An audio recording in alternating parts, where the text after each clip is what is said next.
লবণ হলুদ দিয়ে কই মাছটা ভালো করে কষাই নিব। কষানোর সময় একটু তেল দিয়ে দিব। এবার বড়িটা তেল বাদে একটু ভেজে নিব, তারপর একটু তেল দিয়ে আবার একটু ভাজবো, ভেজে উঠায় রাখবো। দিয়ে দিব পেঁয়াজ কুচি নাড়াচাড়া করে দিয়ে দিব হলুদ লবণ দেওয়ার পরে দিয়ে দিলাম লাউয়ের সাথে আরেকটু হলুদ দিয়ে দিলাম, নাড়াচাড়া করলাম। নাড়াচাড়া করে দিয়ে দেব কাঁচা লঙ্কা, রসুন বাটা, ধনিয়ার গুঁড়ো, জিরার গুঁড়ো। এবার আরেকটু নাড়াচাড়া করব। এবার পানি দিয়ে দিব।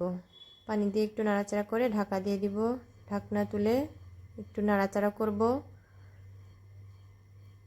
করে আগের থেকে ভেজে রাখা বড়ি দিয়ে দিব।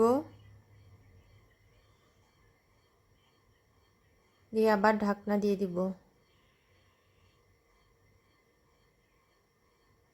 পানিটা শুকাই গেলে আবার একটু নাড়াচাড়া করব, ঝোলের পানি দিয়ে দিব।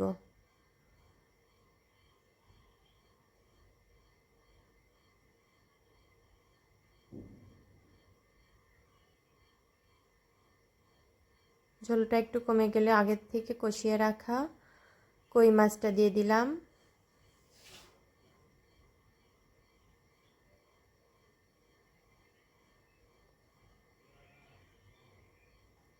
হয়ে গেল কই মাছের ঝোল বড়ি দিয়ে।